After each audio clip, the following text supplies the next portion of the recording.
Hello and welcome to Hot Dog and Handshake, the classic review series. I am the host of this with Shane Price here, and joined once again by the regular host, Jayden and How you feeling? I'm excited. This is an event that I had never had ventured into, and probably should have a long time ago. But I'm excited to get into it now. This is a show I wanted to go to. I told my parents I wanted to go to, and they tried. Mm-hmm. However, it's sold out in 30 minutes because live from the Sears Center Arena in Hoffman Estates, Illinois, it is All In from 2018. Mm-hmm. The biggest independent wrestling show ever. September 1st, 2018, 11,263 fans. Do you want to talk about why that number is important? First of all, it's legitimately the only time I've ever heard of the Sears Center being sold out. Mm-hmm. Second of all, it is the first time a event not WCW, WWE, had sold 11,000 tickets since at least the 80s. Mm-hmm. And who said it couldn't be done? Dave Meltzer. Yeah. And who said it could? Cody Rhodes. Cody Rhodes. Who's right there smack dab on the cover. Yep. And before we get into it, on commentary, Don Callis, Excalibur, and Ian Riccoboni. There's one match where Don Callis is taken out and Mandy Leone and Tennille Dashwood come in. And there's one match where Don Callis leaves again and Brent Tarring comes in. Brent Tarring from OVW? Is that what he did? I think just NWA. This point in time. Oh, at this point in time, but he used to be the OVW. I think so. Right? Yeah. It may be FCW. I don't remember. But yeah. A very interesting choice of referees in this show. We got Earl Hebner, Jerry Lynn, Paul Turner, Rick Knox, Tiger Hattori, and Todd Sinclair. Yes. Just a who's who of referees, I guess, and Jerry Lynn. But to get into it, we're not going to cover the 0 hour, but it was SCU against the Briscoes and a 19-person over-budget battle royale. Okay. Where Flip Gordon beat Bully Ray. Yes. But then in the first match, Matt Cross, better known as a Son of Havoc in Lucha Underground, took on some no-name wrestler I've never heard of before and don't really care of, Maxwell Jacob Friedman. Yeah, I think they said he was from New York. Was he from the Bronx, maybe? I don't know what they said. I don't know if they said Plainview or not. Yeah, they might have said. They said he's from New York. I haven't really heard of this guy, or really either one of them. But I think this Friedman kid has a lot of potential. Yeah, I don't know. This Friedman kid had a pretty solid match. He took the loss, though, to Matt Cross, who at this point in time, much more well-known in wrestling.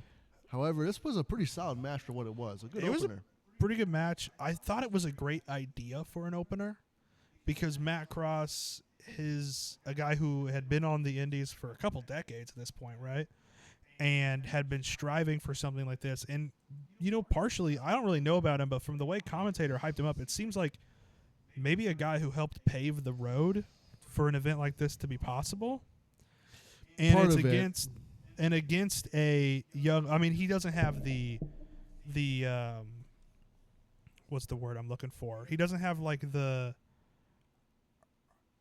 effect on this show. Like he didn't build into it the way that like guys like AJ Styles and Kevin Steen and the Briscoes and all these like Ring of Honor indie stalwarts, Bryan Danielson kind of built the indie scene up.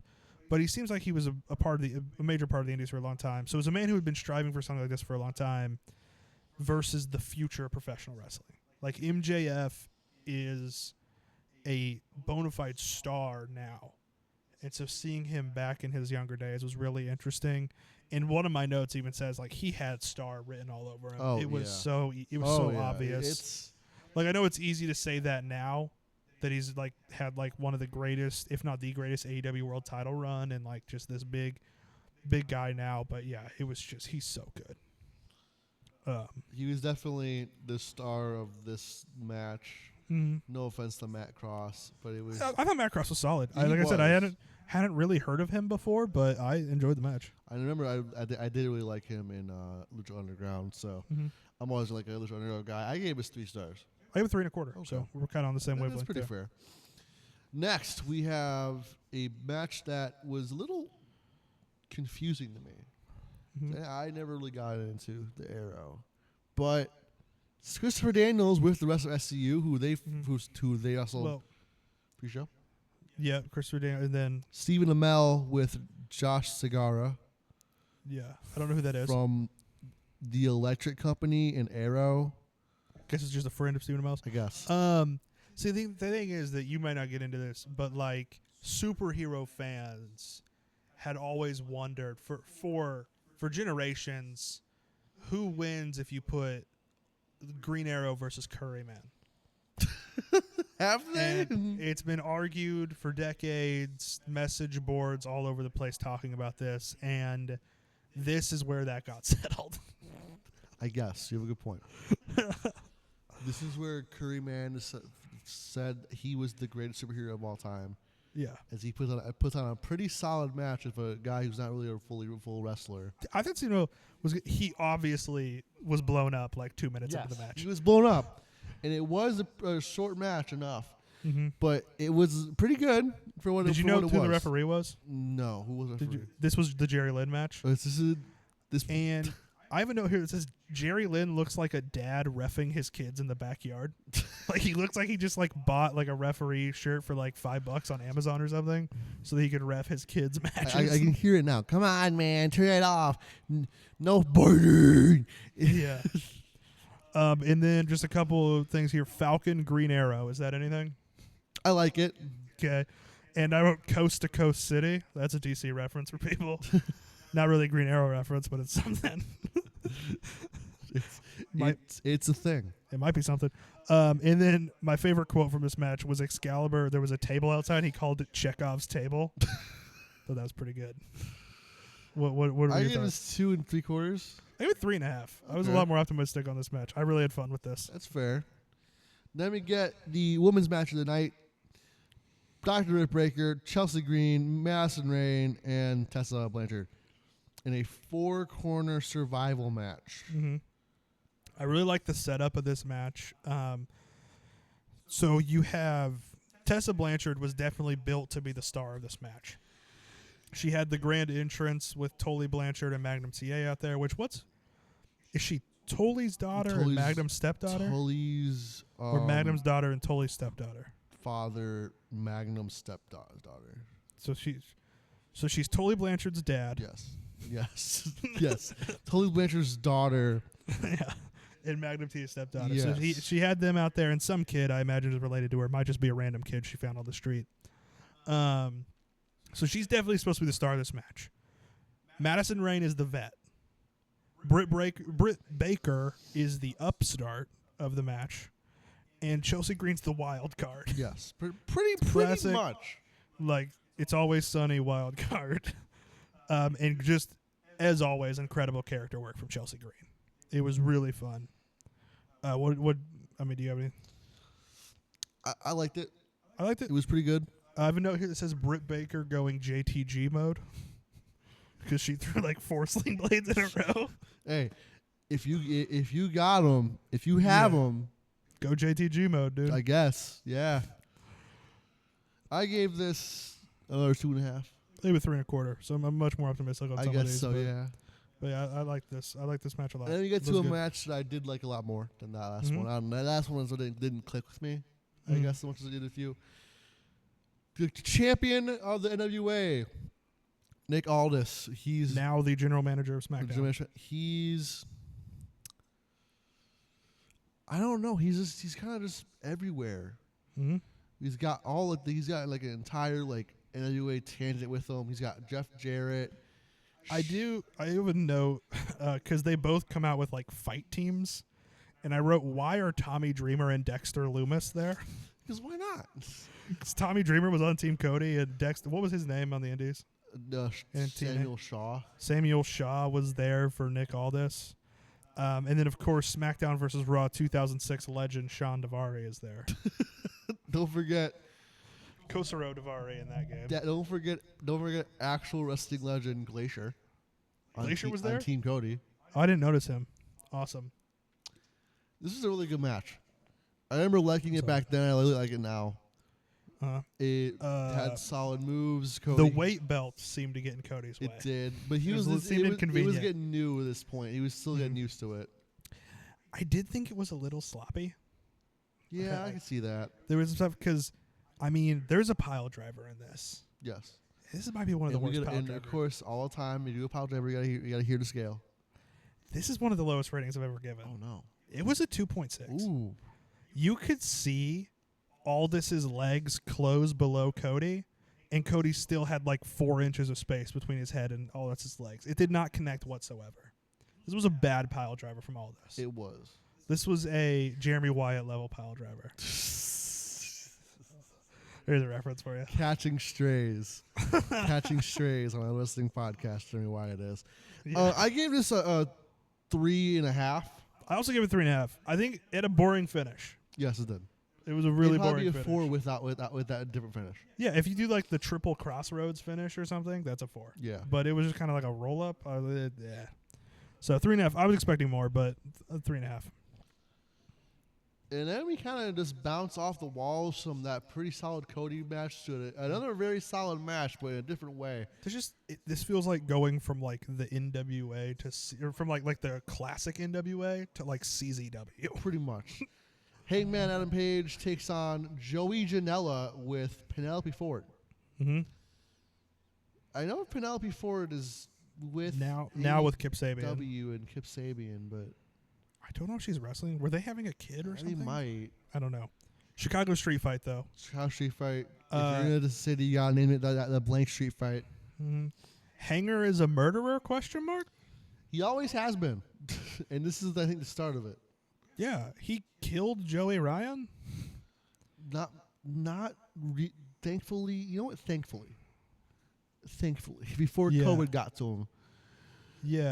So I didn't know that. I don't know. What do you got on this? It was brutal. It really shows off that Hangman's always been able to wrestle like that insane way. Mm-hmm. I hope he brings us back and all in. I love the weird items, like just an actual Cracker Barrel. Yeah. I don't know the Cracker Barrel thing. Of course, is the business. It was just because it was a sponsor. It's sponsored the Elite because they always went to Cracker Barrels. I don't know why. And there were the haunted boots.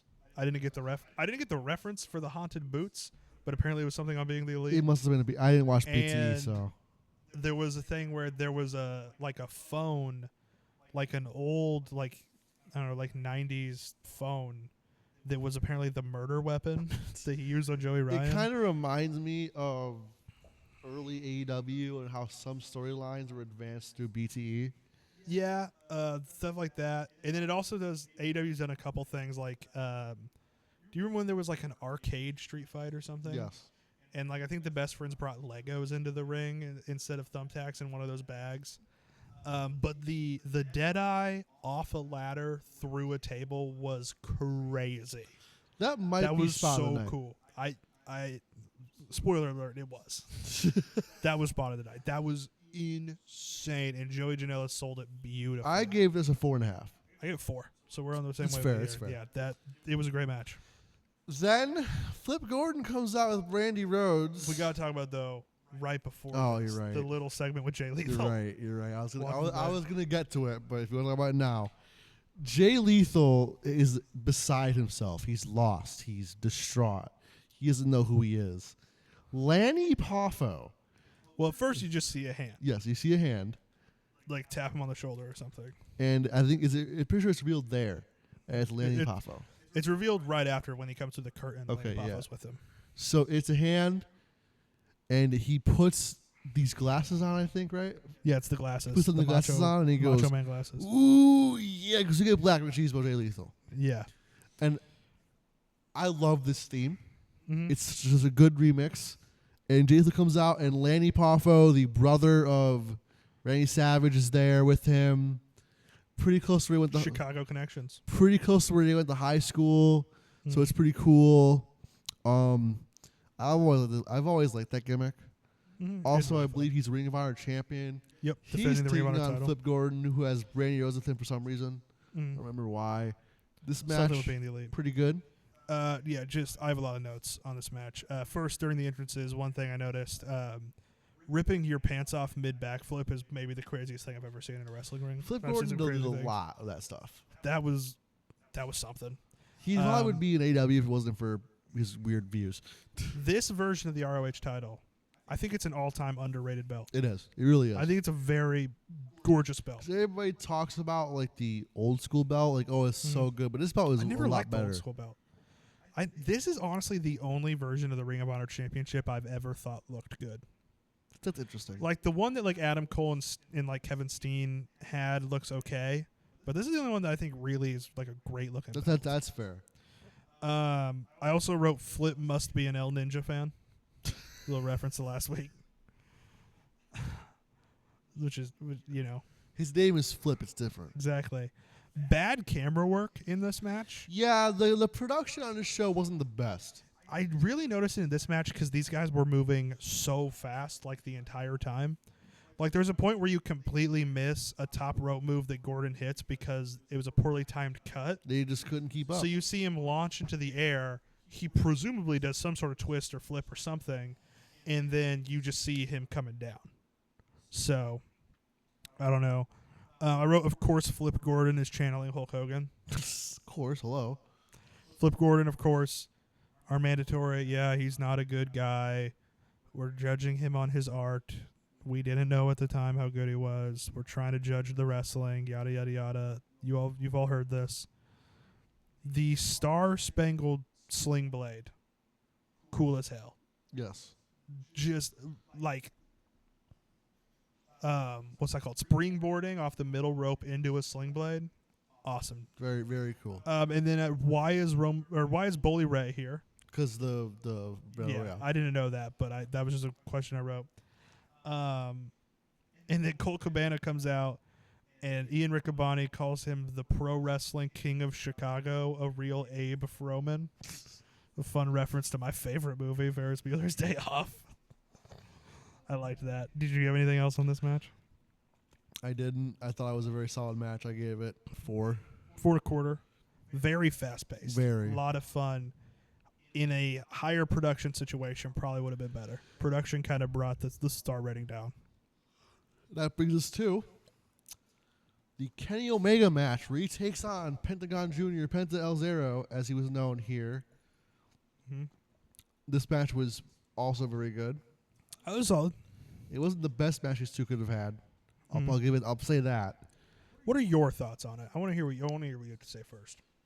Yeah, I thought it was pretty good, but again, I think they could have a way better match. Like I've seen them have a better match. Well, here's what I think. They didn't tell much of a story. No, They had time to. They were just playing the hits. Yeah. However, those hits are pretty damn good. No. These are two of the best guys in wrestling at the time. So they have good arsenals. It just kind of felt like they were just taking turns hitting their big moves, and it just didn't feel like they did as well as they could have. I don't know.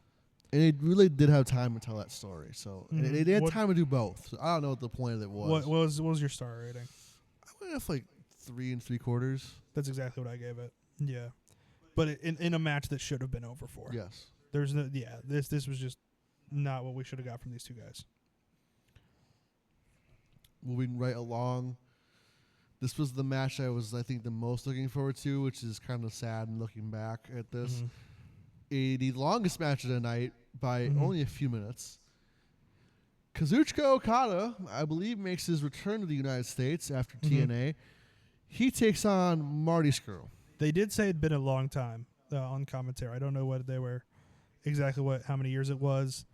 Not for the IWGP Heavyweight Championship. I don't know why. Do you know why? No. My only working theory, or no, that was the match before. Kenny was the champion. Yes. And I meant to bring this up with Kenny and Penta. My working theory is because Penta was a AAA guy. That's probably it. Yeah, That would make a lot of sense. But this match was Scurll trying to prove himself as a heavyweight. For Marty Scurll, again, see Flip Gordon, not a good guy, but we're judging the wrestling for how it was. I don't have a lot of notes on this match, not because it was bad or great.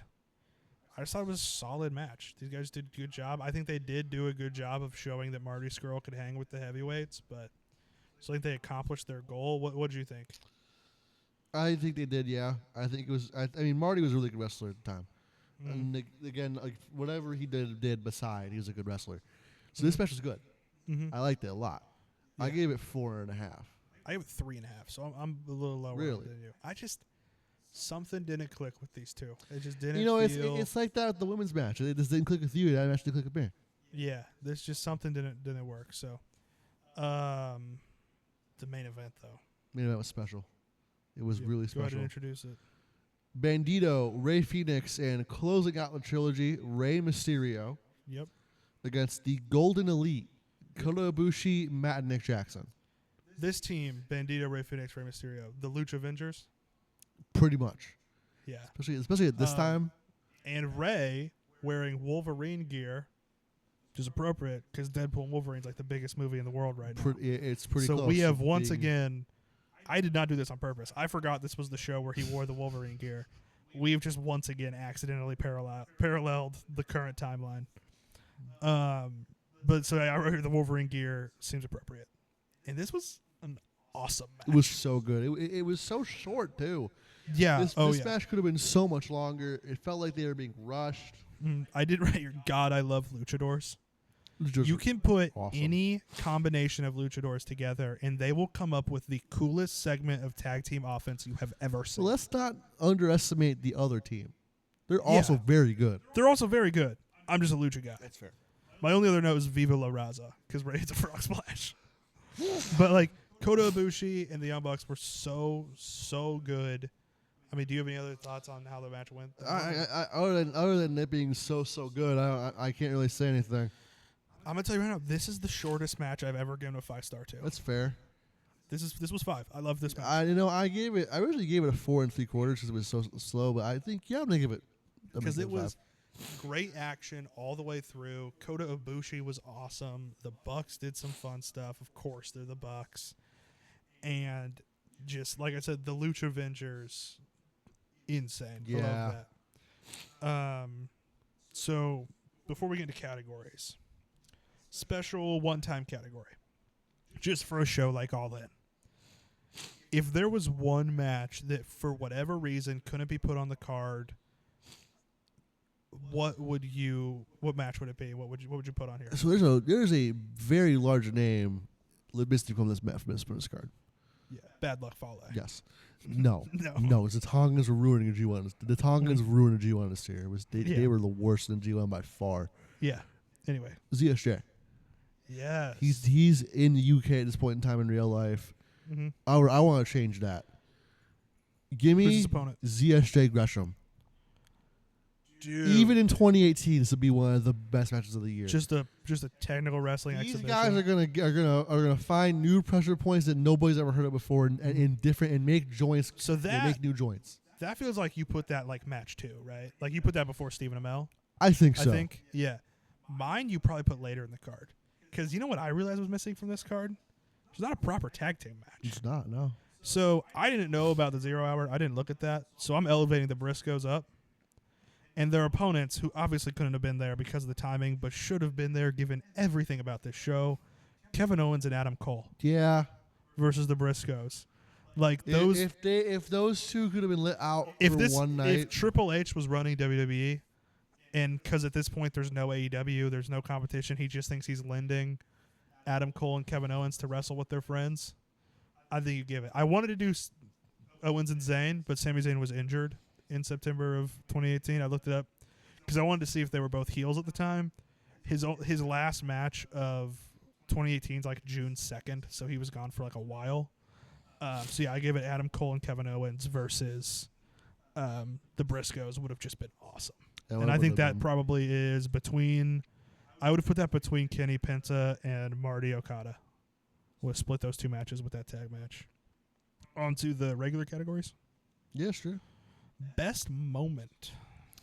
It's gotta be that Deadeye. The Deadeye off the ladder was insane. It's gotta be.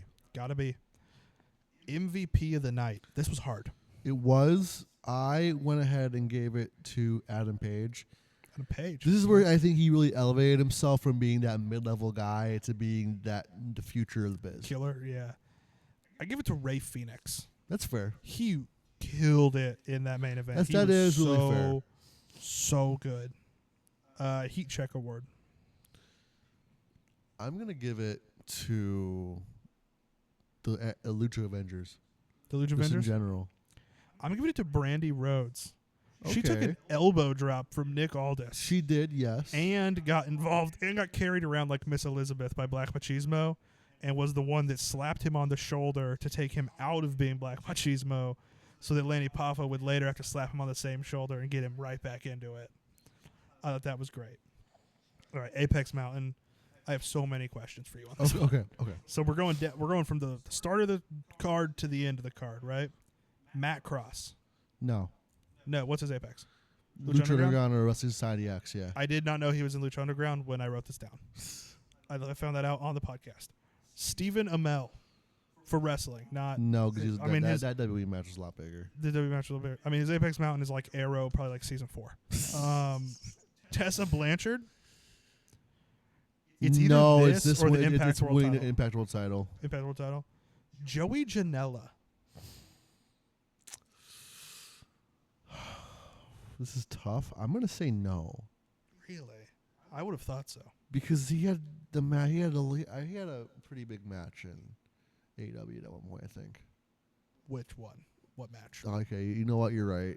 Yeah, in terms of like, I don't remember it.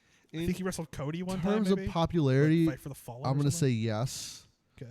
However, in terms of like in ring, no. I think that's one of the spring breaks for that. Yes. Jay Lethal. No. What is his Apex? Winning the title. Winning the ROH title? Okay. Flip Gordon. Yeah. Okay. I think it's pretty easy. Not even Yes, close. right. Yeah. Unless, he's not wrestling for the AAA. Unless he wins AAA CMLL. world title, maybe. Or is he CMLL? Oh, I thought he was AAA. He's CMLL. No, similar. Marty Skrull. No. What's his Apex? Booker Ring of Honor. Booker of Ring of Honor? Yeah. Okay. This is kind of a big one. Is this the Apex Mountain for independent wrestling? Yes. It absolutely is. Absolutely. It's one of the bigger shows of all time. And I think we normally do this in a different order, but I'm gonna jump around a bit. For the Wrestling Criterion Collection, does this whole show go in? Not for how it's good gonna it kinda was, have to. but for how important It's it too was. important to not. Yeah, because this launches AEW. AEW doesn't happen without All In. Let's see if I can find my list of the Wrestling Criterion Collection here. Come on, where did I put it? Let's see. Wrestling Criterion Collection. Okay.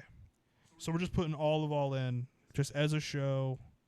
All In. It joins Mankind versus The Undertaker, Kenny Omega versus Okada, Adam Cole versus Gargano, and sort of Masawa versus Kobashi.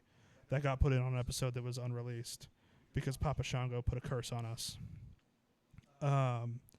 Surprise of the show. I'm gonna say the surprise of the show is how much of a star MJF felt like. You're going to give it to MJF? Yeah, just because at the time he was a nobody, pretty much. I'm going to give it to Joey Janela. That's fair. I forgot he was good. That's you don't watch W, I do, so that's fair. Yeah. So, I'm good to Joey Janela. Recasting, which match do you want to do? I feel like the main event would be a good one. No, I think we should do the Matt Cross and MJF one. You want to do that? Yeah, because I feel like it's easier to do. Okay. So, start with Matt Cross. That veteran, that long tenure veteran who's never really indie guy, never really escaped that top level of leaving the indies. Yeah.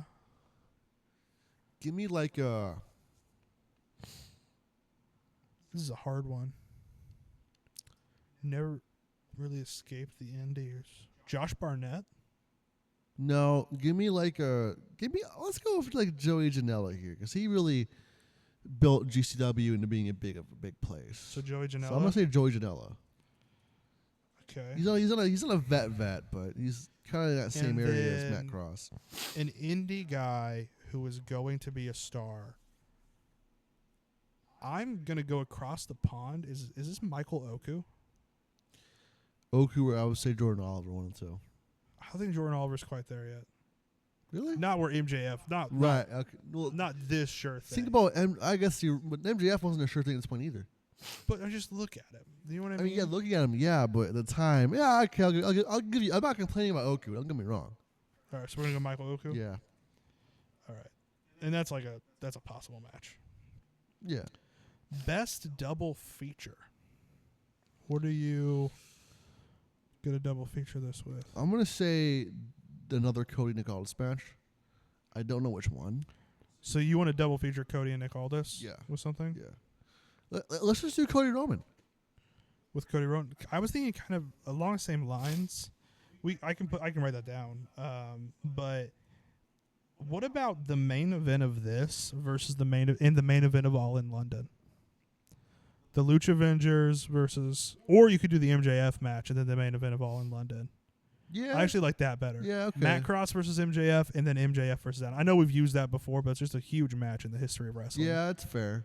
So I think that's what we should do. Classic hot dog, classic handshake. My classic handshake is gonna be the Chicago Street Fight. Okay. Let's see, Janela versus Hangman. Mine's the main event. That's fair. I mean, this week there's no limits because we picked for the whole show, the significance of the whole show. So I'm going with the Lucha Avengers, Rey Mysterio, Rey Fenix, and Bandito versus the Golden Elite. And then rating it. It's a Classic Company reviews. What do you give this out of 10? A 7.5. 7.5. If just on the card, I think this is a 7.5. I bumped it up to an 8 to give it a bonus for how much it mattered, for how important it was. So I'm giving it an 8. Okay. Yeah. So you're giving it a 7.5. I'm giving it an 8. Yeah. That does bring it up. It now passes Wrestling Summit to take the bronze spot on our all-time list. So it is the third highest rating show we've given on this version of the podcast. Number 2, so it's at a 7.75. Number 2 is Dominion 2018 at an 8. And number 1 is Takeover 2019, which is at a 9.17. So, anything else on this show? I mean, it was just a hell of a show. Yeah, that was really good. No, I don't really have anything else. For how important it was and what I knew AEW became, I was hoping for a little bit more in the ring. Yeah, but this isn't AEW. This is a Ring of Honor on steroids kind of show, I guess. Yeah. All right, so you want to just take us out? Yeah, so that was All In 2018. Come listen to our other classic reviews. We got AAA. We got Noah coming up at some point, sometime whenever the hell we get it out. Next week, Capital Combat Collision, one of the Capital two. Combat. From Capital WCW. Combat in 1990 is the RoboCop one. The RoboCop. Anyways, just enjoy wrestling.